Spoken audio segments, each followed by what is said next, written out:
Hello, my name is Justin Bright. Welcome to Kerbal Space Program version 1.8.1 and my next small step Realistic Progression 1 playthrough.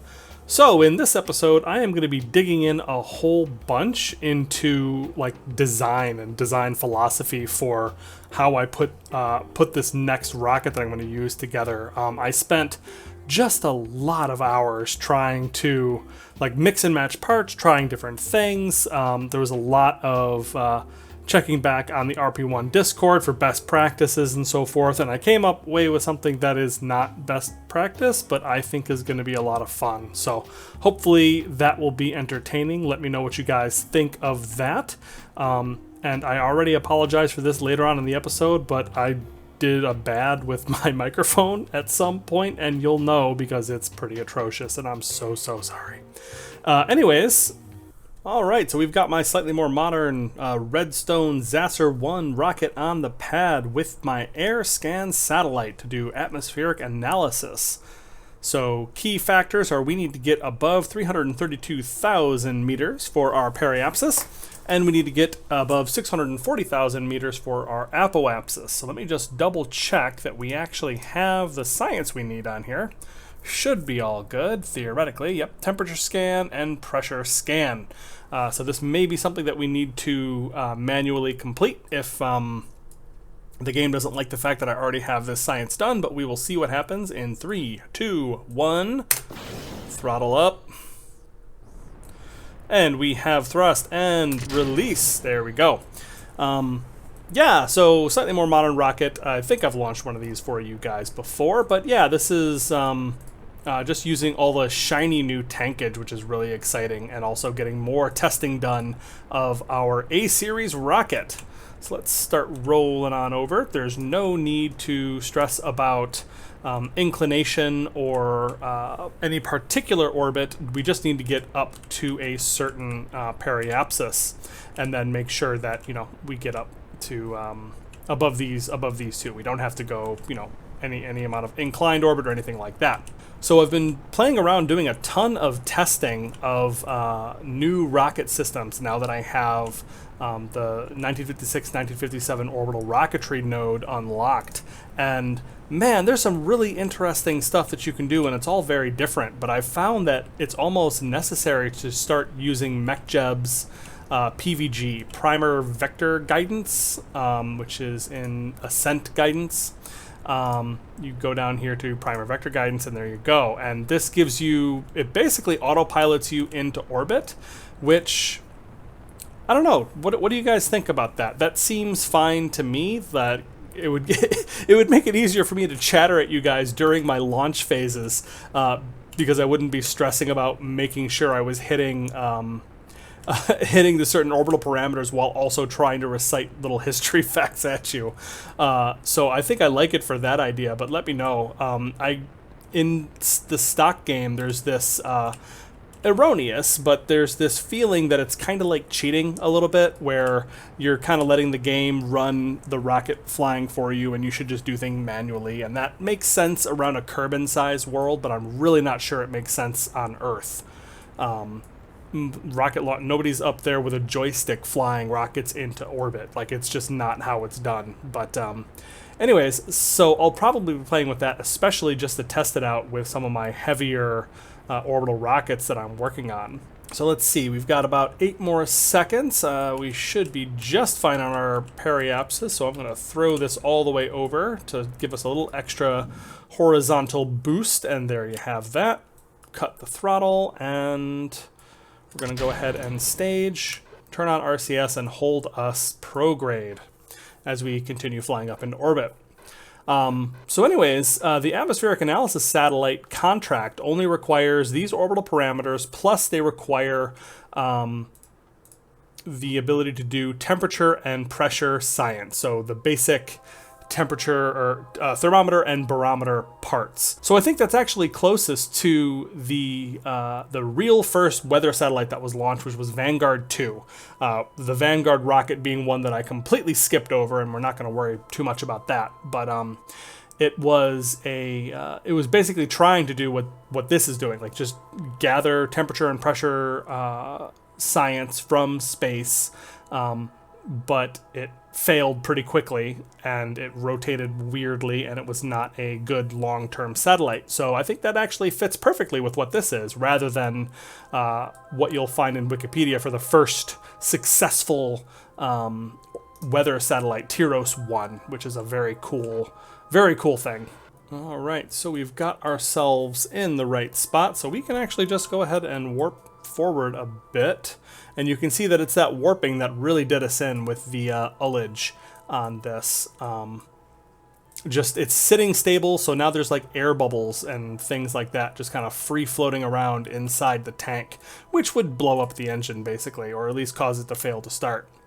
So yeah, we are gonna get moving now. We are ready to go, and let's just test and see if we actually need to spin this. And off we go. Yeah, I imagine that this, with just a 1 minute burn, is probably going to be just fine, especially since it was able to very successfully get itself into a proper orientation and then be stable for a while. Yeah, so you can see, oh no, permanent shutdown. I was just about to start blabbering about this. Yeah, so I guess this is another mission failure, which is really pretty unfortunate. Yeah, I think part of it is because this design overburns my stages. So we were above 40 seconds, and when you get 5 seconds past the rated burn time, then a timer starts counting down, and when that timer's up, you're up and you're done.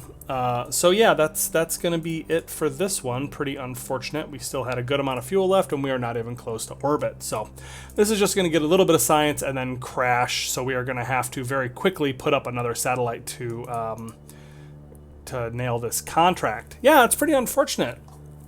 All right, so 1956 and 1957 solid rocket engines has been researched while we are rebuilding our AirScan rocket because of my well, because of the ignition failure, or the engine failure. That wasn't my fault necessarily, except for in the design of making it burn a little too long.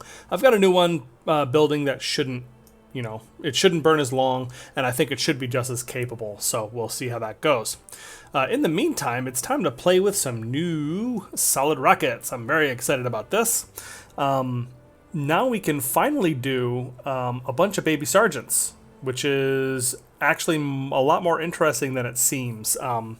These were the rockets that were used on top of a Redstone booster that actually put Explorer 1 into orbit. They basically just put like literally 11, 3, and then 1. So literally they just put 15 solid rocket boosters on top of the Redstone, and they called that an upper stage.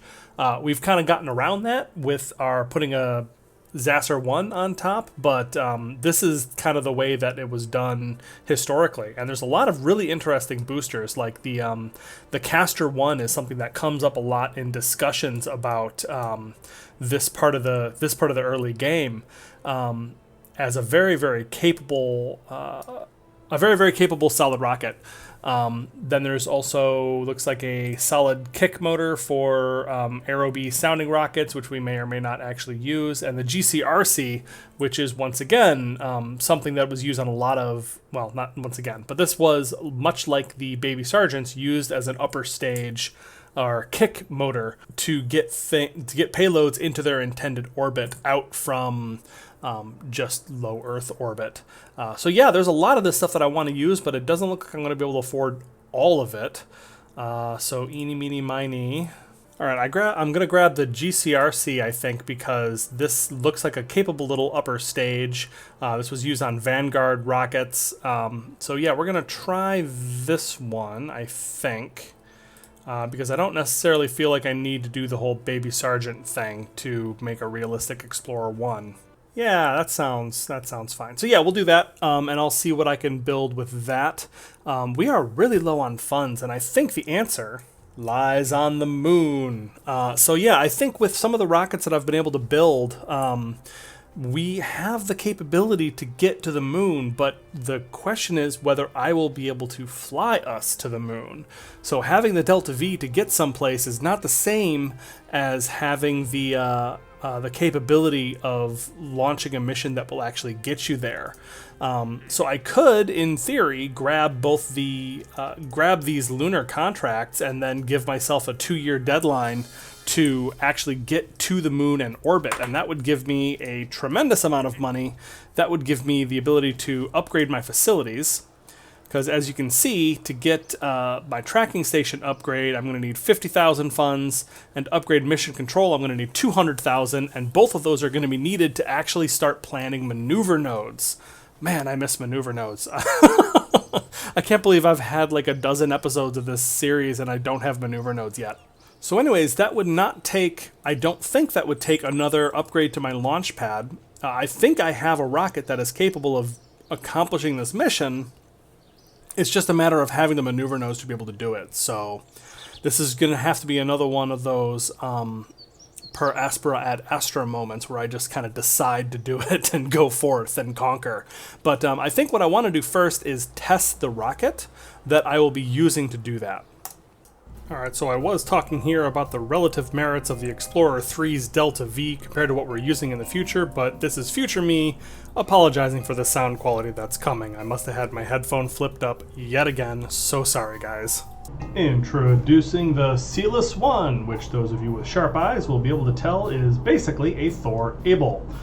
So yeah, I did a lot of work in trying to figure out what I could do to improve my payload, but maintain a 60-ton pad.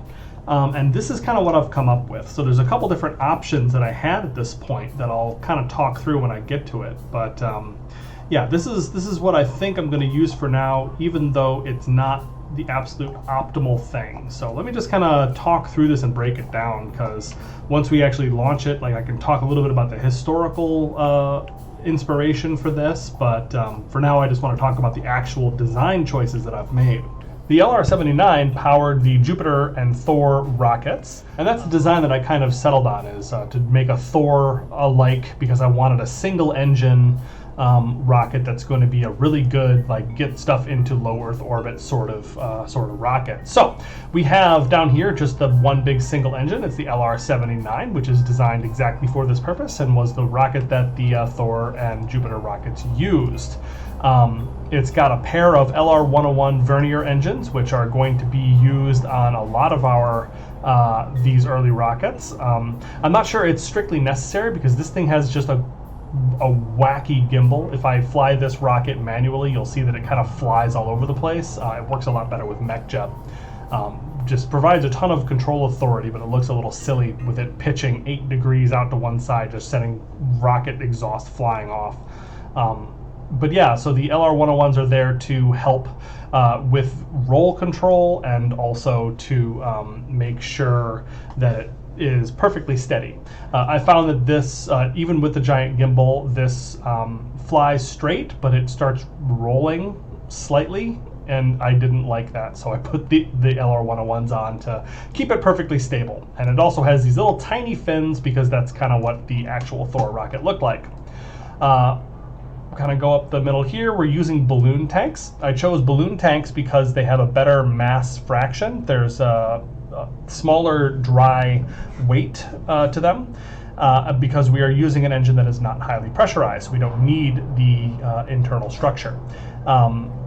This makes it more expensive. That's the trade-off. It's fairly significantly more expensive, but I found that just using the one balloon, two balloon tanks, but this one and this one, using just that is not that pricey. It's not going to be so far out of whack that we can't get to it. If we tried to make an entire rocket with all balloon tanks, that might be more expensive, but we're going to just try to be judicious about the use of them. Right here in the center is our procedural avionics, which I showed you a little while ago how I put things like this together. It's pretty power hungry, and it just controls up to 57 tons. And you can see that the total mass supported is 60 tons, because I wanted to be a little bit forward thinking about what this rocket is going to be able to control. So I would like, just in case future advancements in technology allow me to carry just a little more weight, or if I want to put on strap-on side boosters or that sort of thing, I want to have the avionics tooled for it, because avionics tooling is incredibly expensive. Let's see if I can pick it up, this list here. Yeah, well, yeah, so 5,000 funds to tool it, cost 5,400 if I don't tool it, and the tooling price is just 500 funds. So pretty expensive to change sizes on avionics, so we wanted to try to settle on that, although this may be a terrible idea because I have a new technology node coming up. Another design trick that I wanted to tell you about is this is a 2.2 meter diameter by 7.2 meter length cylinder, and this is a smooth cone that is also 2.2 by 7.2. If we go into the tooling once again, you can see that there's two balloon tanks in here, and you can see procedural tank balloon, steel aluminum, 2.2 by 7.2, and you see that entry is in there twice. That means we're only going to have to pay for this once. So I've basically tooled two of these tanks, and we're going to have to pay for, you know, the size of the tanks and the actual, you know, whatever. But I'm only going to have to pay for the tooling once because we've made this already. So this is basically two of the exact same tank because RP-1 considers all shapes to be kind of equal. So a smooth cone is exactly the same as a cylinder at the same diameter and length. So that is a hugely important thing to consider when you are creating rockets, rocket designs, especially ones that you want to adjust in the future. Another thing that they suggest is to make your rockets all smooth cones, basically. Like you could have a smooth cone that had the same top and bottom size and it would basically be a cylinder. More importantly, it would definitely be a cylinder as far as this is concerned and would allow you to adjust it later on without as much penalty. So that is kind of the design philosophy there. And also I like that this looks like the actual Thor rocket. So it makes me happy. All right, pop this little interstage fairing off, and then we have the pretty traditional structure here of the interstage and then an actual decoupler, because I was never able to get this interstage to decouple. I don't know if I was doing something wrong or something is broken, but I just could not get it to work, so I put a regular decoupler on there, and that works fine. And that allows you to separate and then like lift out of this this entire structure as if it's a whole piece, which I like the look of. Although more often it just kind of clips through it, but we'll not talk about that. So next up, we have an AJ10 series early, which I'm told is pretty not great. This version, like, it does its job very well. Like these numbers are all lovely, but this failure rate is awful. And a tidbit that I learned is that the developers planned that based on the atrocious failure rate of early Vanguard rockets. So that's actually quite historically correct, that this engine, as it was used historically, was very unreliable because we were still pretty early on in the space program and we're blowing up rockets all the time. So that means this rocket is in fact going to blow up a bunch. And that's just kind of something I'm going to have to deal with. The thing is I couldn't make any other design work mathematically. Because I'm all in on the LR-79, and that's the engine that I would like to start using. I'm not doing any Russian rockets, so I don't have access to the RD-108, which is kind of the approved main booster at this tech level. Because I don't have those, I don't have the thrust to put up a XLR-11 stage. Which, like I said, I can talk about this in a minute, what this might look like. But so I decided to use this because any testing that I put into this AJ10 series early now is going to pay forward to the future engine types that I'm definitely going to want to use. And also the mass and the payload fraction and all that worked out really well for this particular design. So that's what we're using. We're using it. It's not optimal, but that's fine. I like where this is going, and I've kind of settled on the American path because those are the rockets that I know. Underneath here, we have our standard RCS array. We have using 2845 Newton class engines with nitrous oxide is the fuel that we're using for those. I don't know if there's like an actual canonical correct choice, but I just kind of flipped through all these configs and saw that this one had the best ISP and the best thrust, and so I picked it. The end. Like, there's probably a lot more things to consider than that, but whatever. And then I put 3,000 units of nitrous oxide, which is way more than we need, in the tank that we have up here, which is carrying our UDMH and IWFNA, whatever those are, the fuels that are used by the AJ1037. Yeah, so very, very cool. This also has avionics. I'm sure there's a better way to like split up your avionics, but I like the idea of having like this booster be kind of controlled by itself, and then this upper stage being able to control itself. That has seemed to be the best distribution of weight, because having only 3 tons worth of avionics up on this stage is, that's more than what we need, because this is a 2.4 ton upper stage and payload right now. And so having 3 tons, once again, gives me a little bit of expandability as the capability of this rocket increases. So that's the idea there. We've got some electric charge built into this one, but we don't have any electric charge built into this one. I figure we can just drain from the top, and that's fine. All right, and so then we pull off this top here, and then this is our payload. This payload is about 390 kilograms, and we can get that into basically whatever orbit we want to. With my testing, I was able to put this into a 185 kilometer circular orbit with no inclination changes, with 500 meters per second of delta V to spare, which means we can use that 500 meters per second to kind of change this orbit up a little bit and do some fun things. We could probably change the inclination by a couple of degrees. We could put it into a higher apoapsis, give it a higher circular orbit, that sort of thing. It's not going to be enough with just the first stage and second stage to get this into a like circular geosynchronous orbit, or even a geo transfer orbit. But this gets us some really good access to low Earth orbit. And then once we're there, it gives us about 3,000. It actually seems to be a little bit higher than this, is what I've experienced when I actually have it up there. But yeah, upwards of 3,000 meters per second of delta V to use on orbit, which is plenty to get to the moon. I'm not sure if this can get interplanetary quite yet, but it's not so far that it's like completely far-fetched. Like we could probably get out of the if I did like a huge burn like right in orbit, like direct descent, I could probably either get really high in orbit around Earth, or I could maybe escape Earth's orbit. But again, this is not like super duper capable, but this is going to be the rocket that we use for kind of conquering the low Earth orbit early satellite contracts. So our final payload here, which I'm finally separating the booster from and leaving just this probe in orbit, it has a very pathetic number of solar panels on it, because I found that solar panels are so expensive.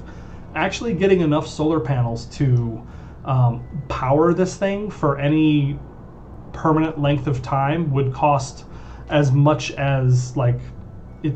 Yeah, like I was looking at 300 funds per panel, and then needing like 6 of them to get good coverage around this hexagonal structure, which I'm not thrilled with doing. So I basically just tossed a ton of battery on that, so that we have about 3 days.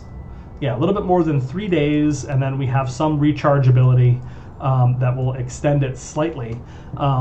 But yeah, with all the science on this going full out, we get about 3.5 days, 3.25 days of power. And that will run every science experiment we have so far. So yeah, we've got the thermometer, we've got the barometer, we've got a centered ion mass spectrometer up top here. The fun thing about Kerbalism is it allows you to configure your probes. So this thing has a radiation detector, magnetometer, micrometeorite detector, and early TV camera built into the structure, which is basically the same as like grabbing a part and then just like clipping it inside. Like it's the same sort of thing as that, but it's just kind of built in because it adds the same amount of mass as the actual parts. I think it costs a little more. Oh, it actually costs dramatically less. Yeah, because this is the same weight, but it costs 100 funds for like the full extra part, but this only costs 33 funds. The magnetometer is 83 funds compared to 250. So yeah, this is actually like crazy good. the mass is the real cost in my mind, but that's still something to consider, is the fact that you get a pretty dramatic savings in price as well by using this. So yeah, anyways, that's what my payload is, and I'm planning on just doing all of these low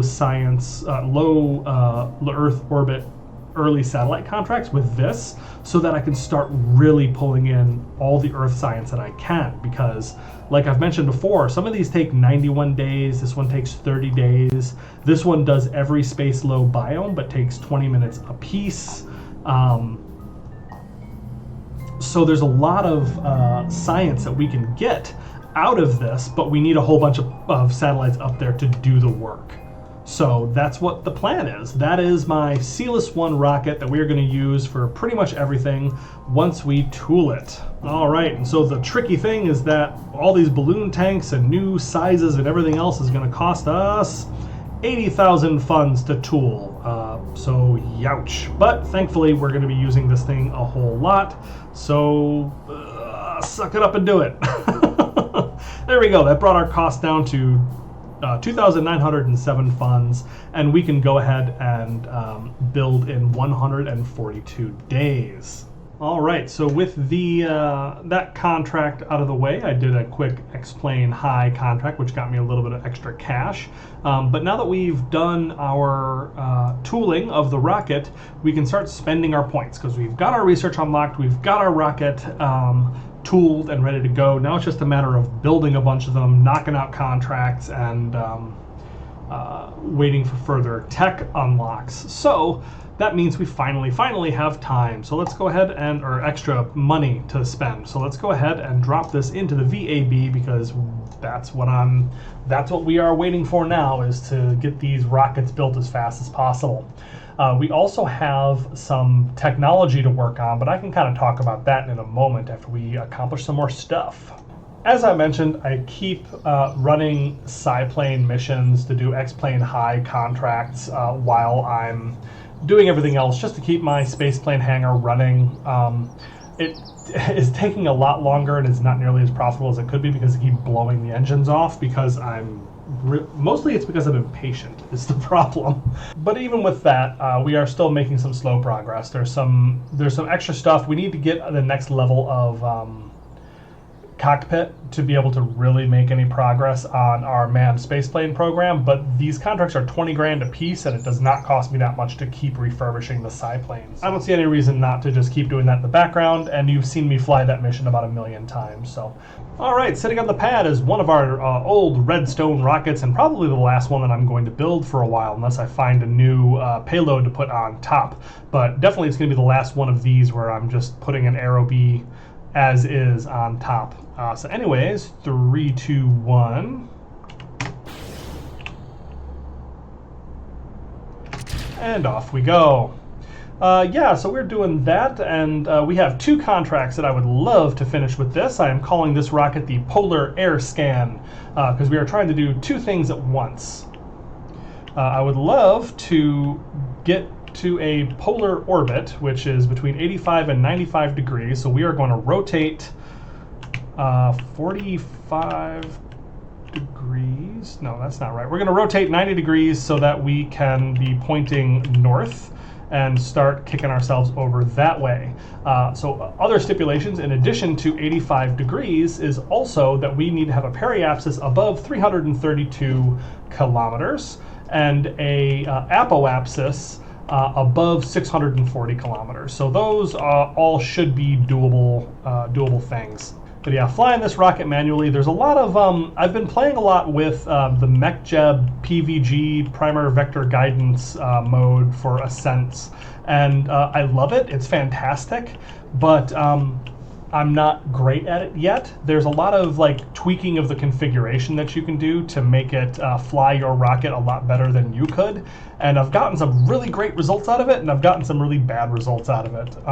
And the good results are when I'm just putting things into a regular-ish orbit, and the bad results are when I try to do really weird things. So from a software design point of view, when you've put that in the hands of customers, when I ask it to do things it cannot or should not do, it does not do them very well. Go figure. But when I ask it to do what it's designed to do, it works fabulously. So I'll probably be using that at least somewhat going forward, so that I can just jabber at you guys a little bit more seamlessly while I'm launching rockets, because after this tech level that I'm doing right now, it starts to get a little more complicated, and it would be nice to be able to focus on just kind of talking through stuff so that you're not just staring at static screens while I'm prognosticating about rocket history, as much as I enjoy that. All right, so we are getting just about to our 332 kilometer periapsis. We've nailed that, so we are tipping over just a little bit more, and we are just also at our inclination. We are just below that for now, and I think that's going to be just fine. We will figure that out.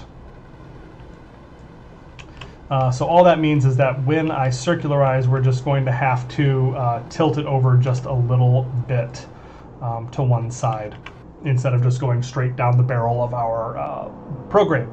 So anyways, we are now about 4.5 minutes out. We've done pretty darn well so far, and we should have plenty of fuel to make this work. The only trick is whether or not that this fails. So we have a 3% chance of this mission working just fine. Well, that's not necessarily true. It could fail while it's burning. Huzzah! Anyways, there's a couple things that we can do here. This thing does not have a whole lot of extra science. Yeah, basically nothing that we haven't already done, which is why I'm really looking forward to using the new rocket with the new payloads and all that other stuff. Yeah, so nothing more to say about this one other than getting it into orbit. All right, just over a minute to go, and so we are getting ourselves pointed just below the horizon, as is our standard process with these. I'm tipping myself a little bit to the north so that we can hopefully get this last tiny bit of inclination, and now it is time to spin to win. Yeah, because we are still doing the rotation to spin stabilize this probe, and I have found that that is necessary and helpful. Future me again. There was a loud siren in this part of the voice track, and I didn't think to pause the game for reasons I do not understand. So enjoy the beautiful staging and the actual successful launch of this rocket. Beautiful, that's looking pretty good so far. Yeah, so this is, once again, I think I was trying to say last time when this thing failed on me, this is basically recreating the Vanguard 2 mission, which was a very early attempt at putting a weather satellite into orbit. And that's what this is all about. This is all about doing some experiments on pressure and temperature in the low Earth orbit environment. All right, so we're coming around, and looks like our orbit is good, I think. Let me just double check. All right, so we have definitely completed the first polar orbit satellite, because you can see that little tiny bit of tilt got us to, or turn on the nav ball, got us an extra 1 degree of inclination, which is just perfect. Oh man, look at how pretty that is. Yeah, which is fabulous, but now this contract is broken. I don't know what's happening with this contract right now. It's not, that's that one. But yeah, the time isn't moving. I'm in the right orbit, I think. Like, was there a specific orbit I was supposed to be in? This might be something that is just not working because of the way that Kerbalism works. So I've clicked into the info panel on the Kerbalism Science, and there is a force run button that you can click. And what that seems to do is that just seems to run it again one more time, right in the same biome. And yeah, it's just kind of ticking up and looks like it's actually doing something. I'm not sure what all this is going to accomplish, but we are moving upwards, which is nice. No science game, we already had this data. Okay, very cool. So we were able to force run both of the temperature and pressure scan science experiments, and now we're at 217% collected. It accomplished nothing except it triggered this contract, which is great. I love not having to cheat to accomplish contracts. We did it once and I didn't like it, even though I've been told that that's even going to be like in the contract going forward. Like the newest version says that you need to force complete that contract to get it done. And it was the radiation scan one, the first scientific satellite, that's right. That one you had to the force complete because you couldn't wait 90 days. You couldn't get a satellite. Your very first satellite is not going to live 90 days in orbit. It's just not. But there we go. This one we didn't have to do any shenanigans with. We have the information returned from the satellite has allowed our scientists to make some more accurate predictions of the weather. Now we want to get a camera into orbit. That sounds like an interesting idea. I think there's a camera on board my next probe, which is very exciting. But yeah, that's basically it for this probe. We've got this on forced run mode. Just got it on waiting. I don't think this has any science that it can do that is going to be interesting in any way, so I'm just going to go ahead and basically disable the satellite, so I don't need Kerbalism telling me when the satellite dies, because it doesn't really matter. But yeah, it's done its job. We have completed some contracts. Fantastic. All right, so that gets us even more money, so let's just drop a couple more points. Boop and boop. We're going to put one more in the VAB and then one over in R&D because we really still need to accelerate our science accrual. And speaking of science accrual, now I guess is a good time to talk through a little bit of our plans for going forward. So the next two nodes that we have to unlock are early avionics and probes, which is going to give us much better probe abilities, both for our science cores and also for our rocket guidance avionics. And then we are getting the really important lunar range communications, which I did not realize how important this was. So just like in stock, to get maneuver nodes and to be able to see orbits in the map mode, you have to upgrade your mission control. That's going to cost 200,000, and you have to upgrade your tracking station, which is just a paltry 50,000. That seems really easy, right? Well, you need lunar range communications before you can do it. Like, you just cannot do it without that technology, which makes perfect sense because you're actually upgrading the dishes and so forth to get better communications. So we basically need these for our next push. So you'll notice we're running out of easy early satellite contracts. We have a first communication satellite, which is probably doable. This is a little bit tough, but actually quite doable with the technology that we have. We need inclination above 35 degrees and then a 4.5 million meter by 850,000 meter orbit with 80 payload. Like, fine, that doesn't sound too terrible. Sun synchronous orbit satellite is going to require a certain level of precision that I'm not sure that we have the stuff for yet. Like, I'm not sure we have enough fuel and enough. We don't have a capable enough stage, I think, to do this quite yet. And the same thing with the first geostationary satellite. These are great contracts with really good payouts, but they require us to be in a very specific orbit that I would like to have better technology to deal with. We can start launching official weather satellites. So if my previous one was Vanguard 2, this would be my Tyros 1, which I will talk about when we actually do it. But that requires a fairly precise, or at least fairly circular orbit, which I think is doable. I think this is probably something we can handle now. Early navigation satellites, yeah, this is all, like, it's all very doable, but these are small potatoes. Like, you see, like, this is 12,000, 24,000. This is another 36 total, 48. This is a pretty good one, being that it's 62 or 66 or something like that. This one is actually really nice, 180,000, but that requires the ability to get to a really high orbit, and a really high uninclined orbit that I know we don't have the ability to do this yet. So yeah, that's starting to feel like everything is out of reach. Our human milestone to pass the Kármán line is still down here. We still don't have the technology for that. We need a better airplane cockpit. And so what's left? Like, we don't have any milestones, so it's the lunar exploration contracts is what we are going to have to do. And I'm pretty sure that we have the ability to both fly by and impact the moon with the technology we have right now.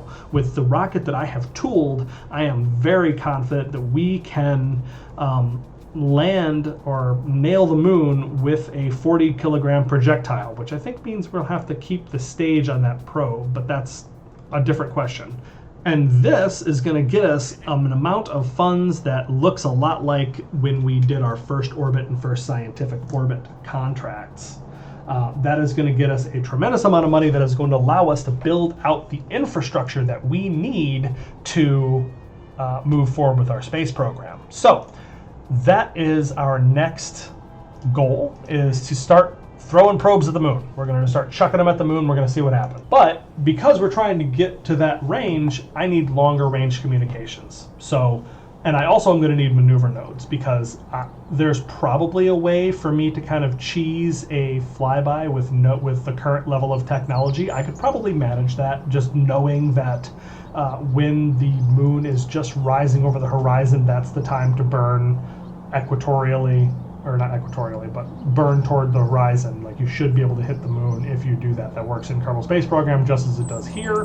But it would be a lot harder. It would be a little bit of trial and error of just throwing a couple probes at it just to see what would work. And that doesn't sound super fun. I would love to be able to know exactly how we're going to do that. So I think we're going to try to get both of these at once.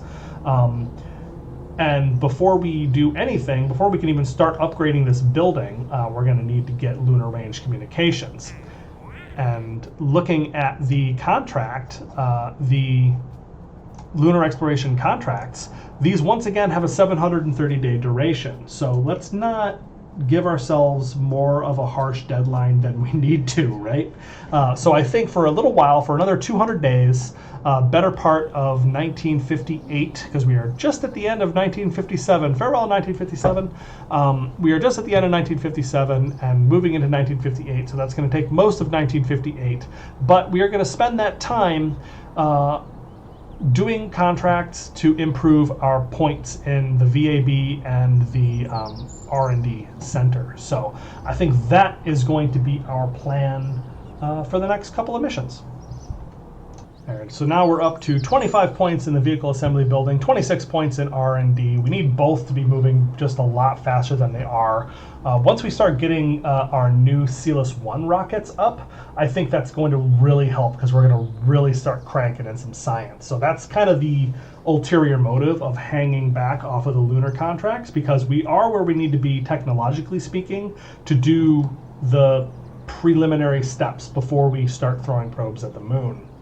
One last thing about these rocket designs that I wanted to go into is, this was my concept of a LR-79 plus XLR-11 rocket, and it also has the Zasser-1 Aerobee up on top.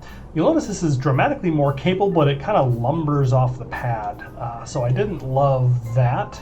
I think this rocket would have worked fine, but I just wasn't so sure about the really low surface level thrust. It also had a bit of a hard time getting all the way into orbit with just the first and second stages. So yeah, like I said, I couldn't quite make the math work in a way that was totally favorable. This would have been overall a more capable rocket, because the XLR-11 is better in a couple of ways. First of all, it does not use a high pressure tank. So I was able to use a balloon tank up here and get just crazy good mass fraction, really good utilization on this, just tons of fuel for that. And this has a 6-minute burn time, which is just bonkers, especially because it's no slouch on the on the thrust. Like, it has pretty decent thrust. The ISP is not great, but fine for what it does.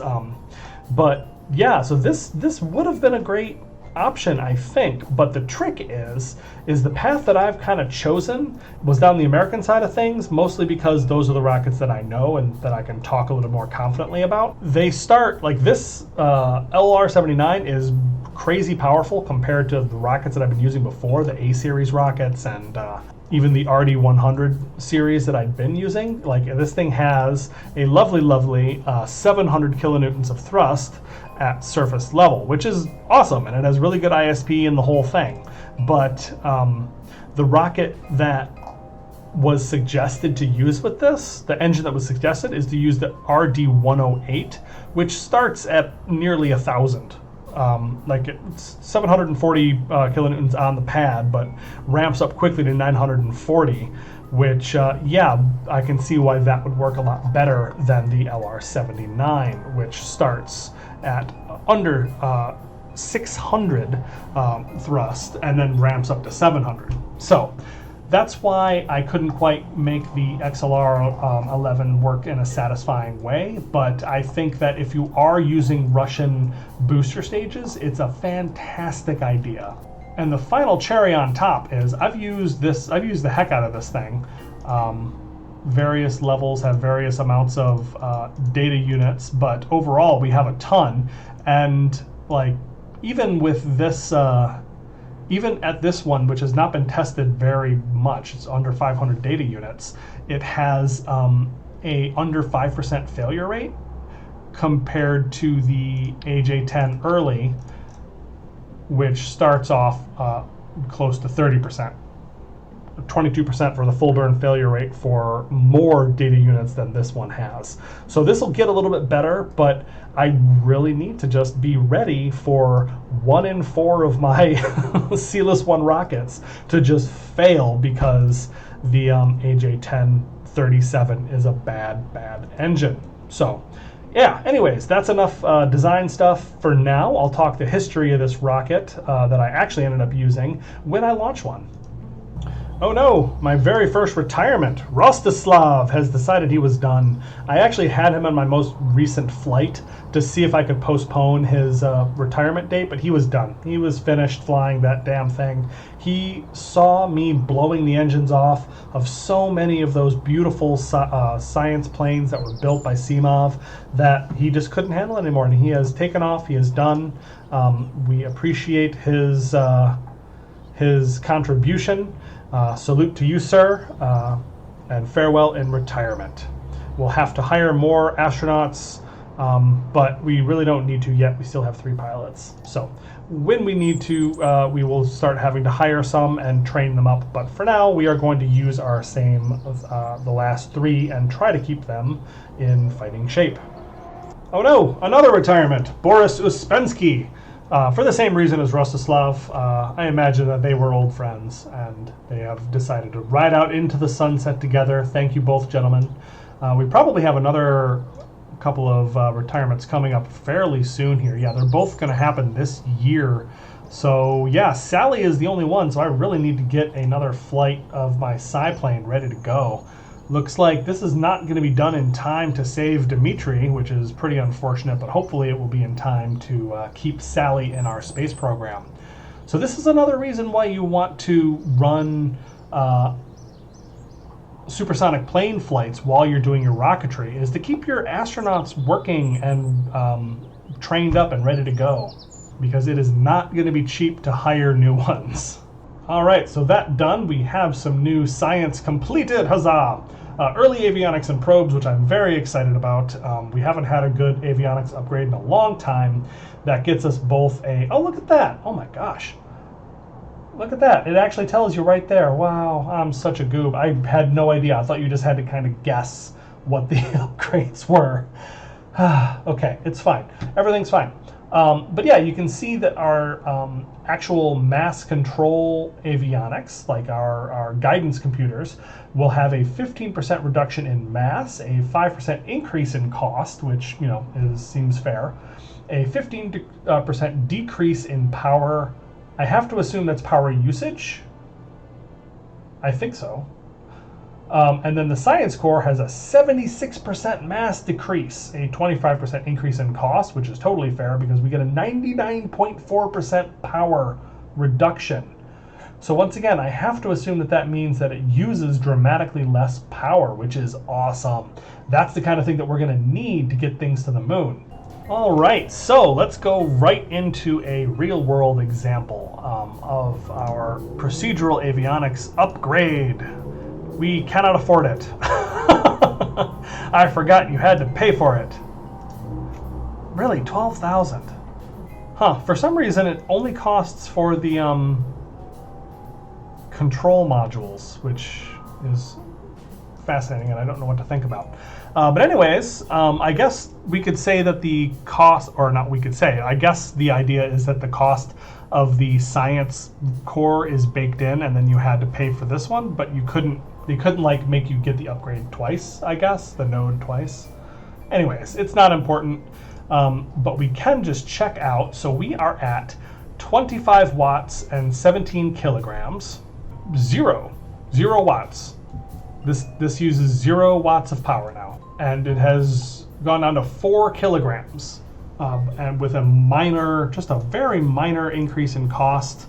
Probably a big increase because of needing to retool it once again. Yes, we will have to retool it once again. But yeah, check this out. Just check out how huge of a deal this is. So we have this locked open. So this is everything, like the whole rocket is all together. With our old version, we had 10,581 meters per second of delta V. We switched to early avionics and shed just those 13 kilograms. And that nets us just 80 meters per second of delta V, which doesn't sound like a ton on its own. So what we've done is increased our delta V by 80 meters per second just for the price of switching this to the latest version. And if I were to go ahead and grab this off and assume that we have just the payload going, this is what we would be throwing into orbit with just these little solar panels. The duration at which this thing will survive in estimated solar panel output is 10 days, compared to 3 days that it was going to live before. So yeah, there's a great weight savings. Like, it's a tiny fraction of the weight with a small increase in the cost, and it uses way less power, which is going to be what we need to just pack this thing with batteries and send it around the moon. So yeah, I had to make this thing fairly large to give it 3 days worth of battery power, because that's about how long I expect it to take to get from Earth to the moon. That's how long Apollo took it. I don't actually know how long it's going to take when I throw this rocket, but we'll see when we get there. But yeah, switching this up, then there you go, 10 days, just because it uses dramatically less power. So yeah, get them procedural upgrades, and I'm really looking forward to what my control ones are going to be, but we're going to have to get another mission knocked out before we can do that, because we are running out of money. And there it goes. Dimitri has also retired. So now we only have Sally Bradley. She is the only one left. And so she's going to get some mission training to hopefully be ready to go to fly on the next X-3 Cyplane, which should be done in the next couple of weeks. Yeah, and hopefully she'll stick around for a little while, because otherwise we will be out of astronauts and I will have to hire a whole new class to go when we finally get moving on the next level of technology. But I think that is going to finally do it for us today. This has kind of been a really long episode. I'm here right now pointing at the fact that I designed this rocket slightly wrong. When I first looked at this contract to kind of benchmark this rocket, it required 81 units and now it requires 85, and so I'm kind of going through and fixing that. But anyways, I'm experimenting with the length of these videos, and I wanted to try out going a little bit longer to get a little more content in, get a little bit more moving, since I'm only ever going to do these twice a week, I think. Anything faster than that becomes really stressful for me to actually try to maintain that schedule. So I think that's about as many as I'll be doing, but yeah, like I said, trying to see what you guys think of different lengths. We got a lot more done this time, but it was a lot of design. This was kind of a long lecture on my design philosophy, so let me know what you guys thought of that in the comments below. Happy to do more of that in the future, but it's really only going to be something that comes up every time that I've got like new things to design, or new things to design for, I suppose. Like, if I was trying to do something different with this rocket, or like have a different configuration of stages, like that would be something worth talking about. But otherwise, I think we're just going to fly this rocket a bunch, talk a little bit about the history, and keep moving this space program forward. So let me know what you guys think in the comments below, like and subscribe, and I will see you all next time.